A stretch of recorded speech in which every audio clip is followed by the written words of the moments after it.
तो WhatsApp everybody, आज second day है फंडेड अकाउंट को मेरा क्लियर पास करने का।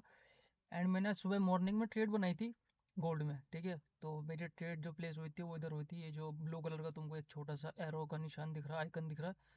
तो इधर मैंने ट्रेड प्लेस करी थी। उससे पहले मैंने डाउन साइड की प्लेस करी थी क्योंकि इधर एक रेजिस्टेंस था, ठीक है। तो मैंने यही सोचा कि भाई फॉल करेगा, लेकिन नहीं करा। सुबह से मार्केट अप ट्रेंड में है। एंड उसके बाद में वहाँ एसएल गया मेरा $13 का। देन उसके बाद में फिर मैंने प्लेस करी अपसाइड की तरफ, ठीक है। तो इस बॉटम का मैंने एसएल रखा है। एंड उसके बाद में मार्केट अपने फेवर में चल रहा है अभी के लिए। तो फिर अभी जस्ट नाउ मैंने क्या करा, मैंने एक ट्रेड और प्लेस करा है 0.01 लॉट साइज से, ठीक है। तो उसका जो एसएल रखा है वो मैंने रखा है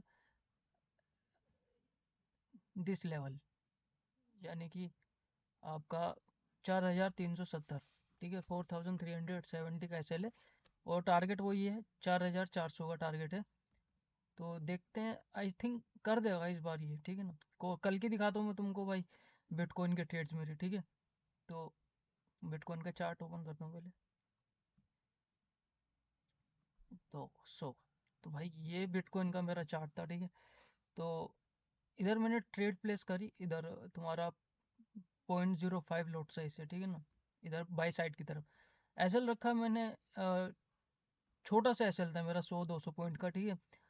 लेकिन जो मेरा एसएल था मार्केट उसी को टच करके ऊपर भाग गया। और ये मेरा कोई प्रॉफिट, टारगेट प्रॉफिट था 88,800, ठीक है। तो बिटकॉइन का नेचर यही है कि भाई वो कभी भी रेजिस्टेंस बना, मतलब कभी भी फॉल कर जाता है और कभी भी तुम्हारा वो एसएल हिट करके चले जाता है। मतलब ये ट्रेड मेरी ऑन थी बिल्कुल, ठीक है ना। लेकिन एसएल हिट करा और ऊपर से दोबारा फिर मतलब अपसाइड की तरफ मूव कर दिया पूरी रात।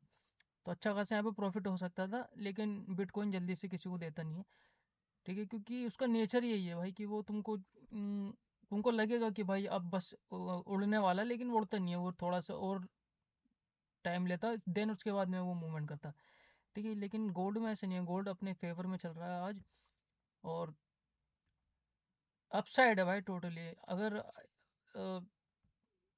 देखो ये पूरा अपसाइड है, यहाँ से मॉर्निंग मतलब रात को मार्केट ओपन हुआ था, उसके बाद में मार्केट यहाँ तक गया, ठीक है।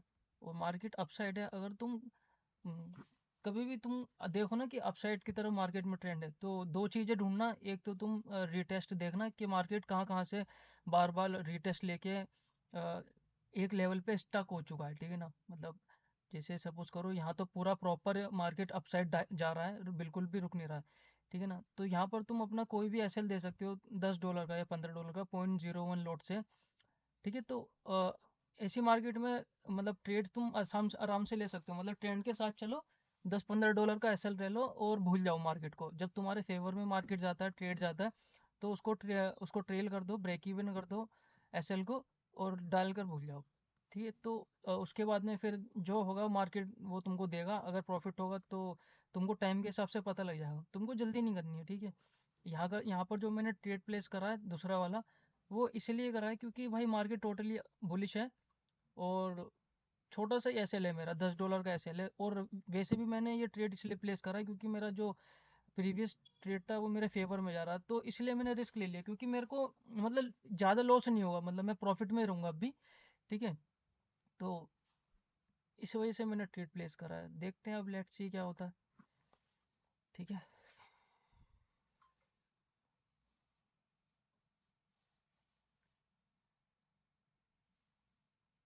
और मैं तुमको बोलूँगा भाई, अगर तुम मतलब ऐसा सोचते हो कि ट्रेडिंग से पैसा कमाना मतलब इतना मुश्किल है या फिर आसान है, इतना मतलब इजी भी नहीं है और इतना मुश्किल भी नहीं है जितना तुम सोचते हो, ठीक है। तुमको रिस्क और रिवॉर्ड रेशो को, मतलब रिस्क को मैनेज करके चलना। और मैं तुमको एक सलाह दूंगा कि कभी भी तुम ट्रेड कर रहे हो, ठीक है ना, और तुम्हारा सपोज करो मार्केट एक जोन बना रही है, ठीक है। मैं तुमको भी दिखाता हूँ, ठीक है। सपोज करो ये जो मतलब जो मार्केट अभी करंट प्राइस चल रहा है वो ये है, ठीक है। और ये आपका मेरा एसएल है, मतलब जो मैंने हॉरिजॉन्टल लाइन लगा रखी है। तो हमेशा ध्यान रखना, अगर जैसे सपोज करो मार्केट इस रेंज में है, ठीक है ना, मतलब इस जोन में है। और अगर तुम्हारा एक ट्रेड गलत होता है, ठीक है ना, इस जोन के अंदर, ठीक है, या तो वो बाय साइड का तुम्हारा ट्रेड गलत होगा या फिर वो सेल साइड का, मतलब एक ही साइड का गलत होगा। अगर तुमने हैजिंग नहीं कर रखी होगी, वैसे भी हैजिंग इसमें अलाउड नहीं है। तो कहने का मतलब ये है कि तुम्हारा जैसे सेल साइड तुम्हारा जो है मार्केट अपसाइड हो गया और तुम्हारा जो एसएल हिट हो गया, ठीक है। फिर तुमको क्या करना, तुमको ये तो पता लग गया कि भाई मार्केट यहाँ से नीचे जाने में इंटरेस्टेड नहीं है।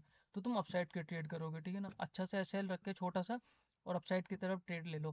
कहने का मतलब ये है कि अगर तुम्हारा एक जोन के अंदर एक टाइम में, मतलब 1 घंटे में मार्केट मूव कर रहा है, सपोज करो 2 घंटे 3 घंटे, मार्केट अगर एक रेंज में मूव कर रहा है ना, और तुम्हारा उसके अंदर बार बार एसएल हिट हो रहा है, मतलब एक से ज़्यादा बार एसएल हिट हो गया, 2 बार या 3 बार, तो उस जोन में कभी ट्रेड मत करना, ठीक है। वो दिन तुम्हारा पनौती है, या फिर तुम कोई गलती कर रहे हो, ठीक है। ये मेरे साथ भी हुआ है कि मैंने देखा है कि अगर मार्केट एक रेंज में मूव कर रहा है, मैंने ट्रेड लिया है, और अगर ट्रेड वो एक गलत जाता है तो दूसरा फिर मैं अपोजिट साइड जाता हूँ, ठीक है, मतलब छोटा सा एसएल के साथ।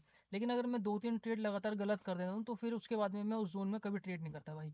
ये मेरा रूल है, और ये रूल तुमको बनाना पड़ेगा, नहीं तो तुम प्रॉफिटेबल नहीं हो पाओगे, ठीक है।